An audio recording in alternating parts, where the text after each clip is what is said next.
పైకి అందంగా కనిపించే గుల్జార్ హౌస్ లోపలంతా డొల్లేనా? అంత పెద్ద భవనానికి చిన్న సందే దారా? ఫైర్ యాక్సిడెంట్కు కారణాలేంటి? అధికారులు చెప్పిన విషయాలేంటి?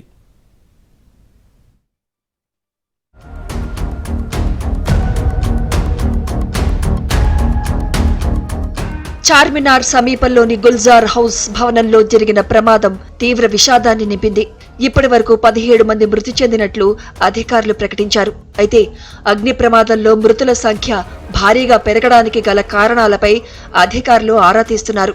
భవనం గ్రౌండ్ ఫ్లోర్ లో నగల దుకాణం నిర్వహిస్తుండగా మొదటి అంతస్తులో వ్యాపారి కుటుంబం నివాసం ఉంటోంది. వేసవి సెలవుల సందర్భంగా వ్యాపారి వద్దకు బంధువులొచ్చారు. అయితే 3 అంతస్తుల భవనంలోని గ్రౌండ్ ఫ్లోర్ లో ఏసీ కంప్రెసర్ పేలడంతో షార్ట్ సర్క్యూట్ అయి ఒక్కసారిగా మంటలు చెలరేగాయి. దీంతో ఇల్లంతా పొగ కమ్ముకోవడంతో కుటుంబ సభ్యులు తొలుత కిందకు వెళ్దామని ప్రయత్నించారు. కానీ మెట్ల మార్గంలో మంటలు వస్తూ ఉండడంతో కుటుంబ సభ్యులు కిందికి వెళ్లలేకపోయారు. ఆ తర్వాత టెర్రస్ మీదకు వెళ్లి ప్రాణాలు కాపాడుకుందామని ప్రయత్నించినప్పటికీ టెర్రస్ గేటుకు తాళాలు వేసి ఉండడంతో తిరిగి కుటుంబ సభ్యులు మొత్తం 2వ ఫ్లోర్కు చేరుకున్నారు.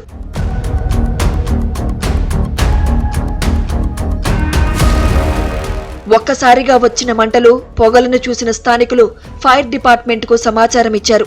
2 నిమిషాల్లో ఘటనా స్థలానికి చేరుకున్న అగ్నిమాపక సిబ్బంది చిన్న మెట్ల ద్వారం గుండా లోపలికి వెళ్లేందుకు ప్రయత్నించారు.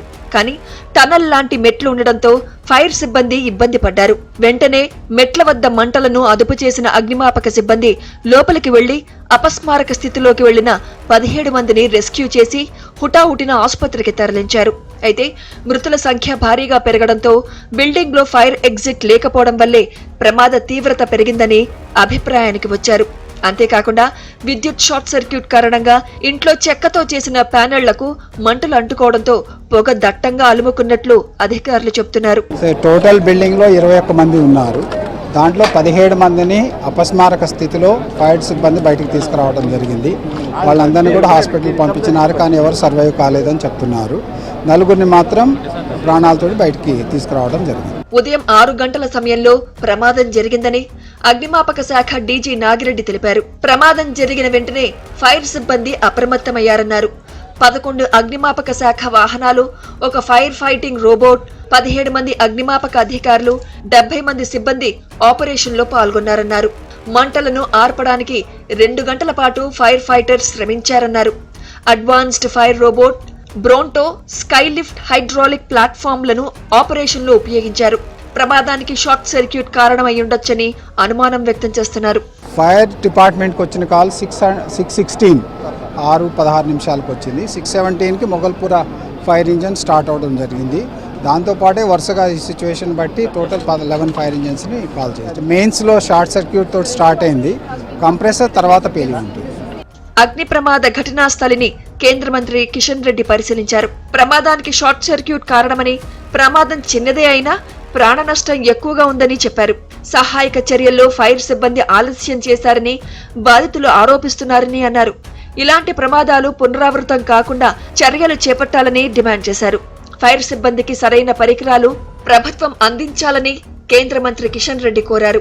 అన్ని శాఖలు సమన్వయంతో పనిచేసి మరోసారి నగరంలో ఇలాంటి ఘటనలు పునరావృతం కాకుండా చూడాలని రాష్ట్ర ప్రభుత్వాన్ని కేంద్ర మంత్రి కిషన్ రెడ్డి కోరారు. దూర ప్రాంతాల్లో ఉన్నటువంటి వాళ్ళు కూడా వాళ్ళు చేరుకున్నారు, కానీ రిలీఫ్ యాక్టివిటీ అప్పటికింకా ప్రారంభం కాలేదు. కాబట్టి మనము మరింతగా ఫైర్ డిపార్ట్మెంట్ సంబంధించినటువంటి వాళ్లకు చిన్న ప్రమాదం అయినప్పటికీ కూడా ఎక్కువ నష్టం జరిగింది, ఎక్కువ ప్రాణ నష్టం జరిగింది, ఎక్కువ మంది గాయపడ్డారు. నేను ప్రభుత్వాన్ని కోరేది ఒకటే, ఫైర్ డిపార్ట్మెంట్ లేటెస్ట్ ఎక్విప్మెంట్స్ పెంచాల్సినటువంటి అవసరం ఉంది. సిబ్బందికి తగిన శిక్షణ కూడా, ఇంకా మెరుగైనటువంటి శిక్షణ కూడా ఇవ్వాలి. గుల్జార్ హౌస్ వద్ద జరిగిన అగ్ని ప్రమాద ఘటనపై మంత్రి పొన్నం ప్రభాకర్ దిగ్భ్రాంతి చెందారు. ఉదయం 6 గంటల సమయంలో షార్ట్ సర్క్యూట్ కారణంగా అగ్ని ప్రమాదం జరగ్గా వెంటనే అగ్నిమాపక సిబ్బంది స్పందించి ఘటనా ప్రాంతానికి చేరుకుని మంటలను అదుపు చేశారన్నారు. ప్రమాదాలు చెప్పి రావని, తాము సకాలంలోనే స్పందించామని మంత్రి పొన్నం ప్రభాకర్ స్పష్టం చేశారు. ఇది చాలా సున్నితమైన విషయమని, అగ్ని ప్రమాదంపై రాజకీయాలు చేయొద్దని విజ్ఞప్తి చేశారు. జరగలేదు, ఒక ప్రమాదవశాత్తు జరిగినటువంటి దృష్ట్యా దీని మీద రాజకీయాలు వద్దు. ఎవరేం మాట్లాడినా అందరూ కూడా కలిసి ఈ ఆపద సమయంలో వాళ్ళ కుటుంబాన్ని ఆదుకోవడానికి అండగా ఉండాలని గౌరవ ముఖ్యమంత్రి గారు ఆదేశించారు. ముఖ్యమంత్రి గారు కూడా ఆ బాధిత కుటుంబాలతో టెలిఫోన్ లో ఇప్పుడే మాట్లాడినారు. రాజకీయాలు వద్దన్నా వారైనా మాట్లాడుంటే వాళ్ళు మళ్ళీ పునరాలోచన చేసుకొని చెప్తారు. I don't want do politics. మేము మా ప్రభుత్వం తరఫున ఐఏ అధికారి కూడా ఒక నిమిషం జాప్యం లేకుండా స్పందించినారు. అది ప్రమాదం, మా బాధ్యత. ఎవరు కూడా దీని మీద రాజకీయం చేసేటువంటి ఆలోచన చేయొద్దని కోరుతాను. విధి ఆడిన వింత నాటకంలో 4 కుటుంబాలు బలయ్యాయి. చుట్టాలు ఇంటికి వచ్చి అనంత లోకాలకు చేరుకున్నారు. అగ్ని ప్రమాదంలో మృతి చెందిన వారు ఇటీవల తమ బంధువుల ఇంటికి పశ్చిమ బెంగాల్ నుండి వచ్చినట్లు సమాచారం. అయితే అగ్ని ప్రమాద ఘటనలో చిన్నారులు మరణించడం అందర్నీ కంటతడి పెట్టిస్తోంది.